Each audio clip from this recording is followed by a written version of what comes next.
Menelaus screamed. Not in victory. Not in triumph. But in pain. Blood spilled across the dust of the battlefield. Dark. Thick. Real. A moment ago, weapons were lowered. Shields rested on the ground. Men were breathing again. And now? Chaos? Greek warriors shouted in rage. Trojan soldiers froze in disbelief. Someone had broken the truce. And somewhere above the battlefield, unseen, unquestioned, unpunished, a god smiled. Because peace had lasted less than a heartbeat. The Trojan War could have ended right here. No Achilles' rage. No Hector's death. No burning city. No wooden horse. Everything could have stopped. But the gods would not allow it. And by the end of this story, you will understand why peace was never an option. The duel had been agreed upon by both armies. Paris of Troy. Menelaus of Sparta. One fight. One outcome. One end to the war. Helen would return to the winner. The defeated side would withdraw. Bloodshed would stop. The armies stood silent as steel met steel. Paris fled. Aphrodite saved him. Menelaus won. The agreement was clear. The war was over. And for the first time in years, the gods were told to stay out. The battlefield fell unnaturally quiet. Not the peaceful quiet of victory, but the uneasy silence of men who had forgotten how to stop fighting. Greek warriors slowly lowered their spears. Some sat down where they stood. Others stared at the sky, unsure if the war was truly finished. Across the plain, Trojan defenders remained frozen. Hands tight around shields. Eyes locked on their enemies. No one cheered. No one trusted the silence. The dust settled. Menelaus stood wounded but alive. His armor was torn. Blood seeped through the bronze. Yet he lived. And that meant something. Heralds moved between the armies. Their voices echoed. The duel is done. The truce stands. The war is finished. Finished. The word felt unreal. 10 years of hatred. 10 years of death. 10 years of watching friends rot beneath the sun. Finished. Because two men fought. Helen stood watching from the walls of Troy. Her fate sealed not by love, but by survival. Inside the Greek camp, some warriors wept. Others laughed in disbelief. Even the wind seemed unsure how to move. For the first time since Troy was besieged, Achilles was not needed. And that was exactly the problem. Far above the battlefield, beyond dust and blood and mortal breath, the gods watched. Zeus sat in silence. His command had been clear. No interference. No tricks. No favoritism. For once, mortals were allowed to decide their own fate. But not all gods accepted this. Hera stood rigid, her jaw clenched. Her hatred burned quietly, controlled, patient, lethal. Paris had humiliated her. Rejected her power. Rejected her dominion. Athena's anger was colder. Sharper. More dangerous. She had offered wisdom. Victory? Strategy. Paris chose beauty instead. Aphrodite stood unashamed. Paris had chosen her. She would protect him at any cost, even if the world burned. The gods began to argue. Not with thunder, not with lightning, but with whispers, glances, calculated silence. Hera spoke first. So this is it? All our efforts reduced to a single duel. Athena's voice followed, quiet but cutting. Men decide now. After all we have done. Zeus said nothing. And that silence was not peace. It was restraint. Temporary. Dangerous. Because gods do not tolerate being irrelevant. Athena turned her gaze downward. Toward the battlefield. Toward the fragile truce.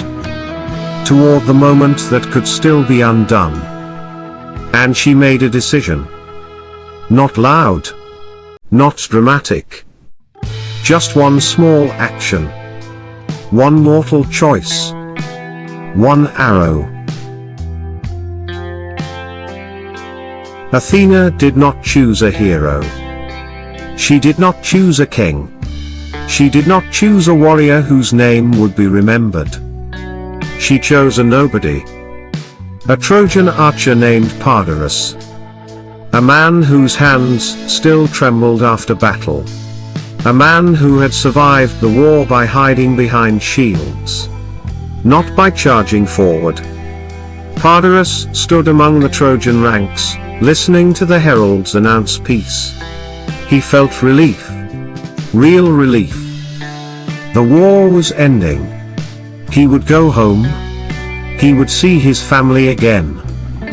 And then, a voice entered his mind. Soft. Calm. Convincing. Why should the Greeks leave victorious? Why should Menelaus walk away alive? You deserve glory too. Padarus looked around, confused. No one else reacted. The voice continued. End this now. And your name will live forever. Athena did not threaten him. She did not force him. She lied. She promised protection. She promised honor. She promised that the arrow would not fail. Padarus hesitated. His bow felt heavy in his hands. The truce was sacred. Breaking it meant death. But the gods had never cared about sacred rules. Athena whispered one final lie. I will guide your shot. And that was enough. Padarus lifted his bow. Not high. Not proudly. Quietly. No one noticed. The battlefield remained still. Men were turning away. Some had already begun walking back to camp. Padarus drew the string. His breath shook. The arrow rested, perfectly aligned. And then, he released. Time slowed. The arrow cut through the air, spinning, whispering. Athena guided it. Not toward the heart. Not toward instant death. But toward pain. The arrow struck Menelaus in the side. Blood erupted. The Spartan king collapsed with a scream that tore through the silence. For one heartbeat. No one moved. And then the world exploded. Treachery. Greek voices roared across the plain. Menelaus lay bleeding. Greek warriors rushed toward him. Agamemnon's face twisted with rage. This was your peace. This was your honor. Across the field, Trojan soldiers shouted back. We did nothing. It was not us. Padarus stood frozen. The bow slipped from his hands. He finally understood. The goddess was gone. Athena had vanished. No shield protected him. No glory followed. Only terror. Spears were raised. Swords came free from scabbards. The truce shattered like glass. One man threw a spear. No one remembers who. But that spear changed everything. The first spear struck a Trojan shield. The second struck a Greek chest. Then, war returned. Not slowly. Not cautiously. Violently. Battle lines surged forward. Shields slammed. Steel screamed. Men who had just believed they would live now fought to survive another minute. The truce was dead. Not broken. Dead. And this time, it would not be repaired. High above the battlefield, the gods watched again. Hera smiled. Athena stood calm. Aphrodite protected Paris as arrows flew. And Zeus did nothing. Because war served the gods. Conflict meant prayers. Death meant sacrifice. Heroes meant worship. Peace made mortals independent. War made them desperate. And desperate men always look upward. The Trojan War was never about Helen. It was about power. Hector fought at the front lines. He knew now. This war would never end cleanly. He had begged for honor. For rules. For restraint. The gods had laughed. Menelaus raged, wounded but alive. Achilles still watched from afar, knowing his moment was coming. And Padarus was already dead. Cut down by Diomedes. Unprotected. Unremembered. Used. Discarded. The gods waited for Zeus to intervene. He did not. Lightning did not fall. Thunder did not speak. Silence. And that silence was permission. The war would continue. Not for justice. Not for honor. But because the gods demanded it. As blood soaked the battlefield once more, one voice rose in Troy that no one wanted to hear. Cassandra. She stood upon the walls, her hair loose, her eyes wide, her voice cracking with terror. Stop. You are walking into ruin. No one listened. They never did. Cassandra had seen this moment long before the arrow was fired. Long before Paris fled the duel. Long before the truce was ever sworn. She had warned them. That peace would tempt the gods. That hope would anger them. That the moment Troy believed it might survive, fate would strike. Below her, warriors clashed again. Spears pierced flesh. Men screamed. Cassandra pressed her hands against the stone walls. These walls will burn, she whispered. Not today. But because of today? Her gift was perfect sight. Her curse was perfect disbelief. The war did not simply continue. It transformed. Raids replaced duels. Ambushes replaced honor. Night attacks replaced daylight battles. Fields burned. Villages vanished. The land itself suffered. Greek ships darkened the shores. Trojan allies were hunted down. The truce had not delayed the war. It had poisoned it. Trust was gone. Now every offer was a lie. Every pause was a trap. Every silence hid violence. And the gods encouraged it all. The truce was not broken by an arrow. It was broken the moment the gods were excluded. Mortals had dared to believe they could decide their own ending. The gods corrected them.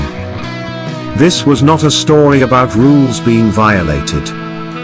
It was a story about hope being punished. Peace meant an ending. And endings weaken legends. The gods did not want resolution. They wanted memory. They wanted songs. They wanted names carved into stone. They wanted suffering that would be remembered for thousands of years.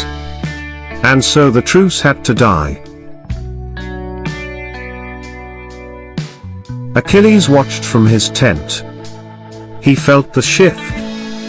War was no longer distant. It was calling him. Hector tightened his armor.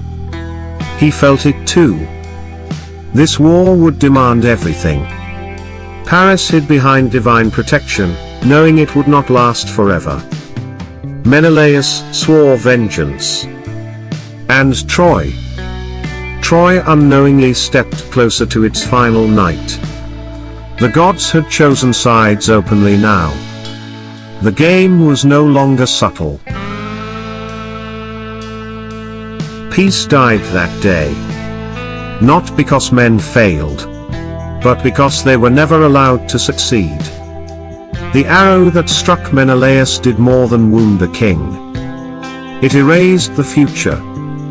From that moment onward, every death was inevitable. The Trojan War would not end with agreement. It would end with fire. This was the day hope was murdered. And from its ashes, the greatest tragedies of Troy were born. Thank you for watching till the very end. If you're still here, it means you truly enjoyed the story, and that means the world to me. If you haven't already, make sure to subscribe to the channel, click the bell icon, and share this video with someone who loves mythology as much as you do. Your support helps this epic journey continue, episode after episode. Once again, thank you for watching, thank you for staying till the end. And I'll see you in the next chapter of Trojan mythology.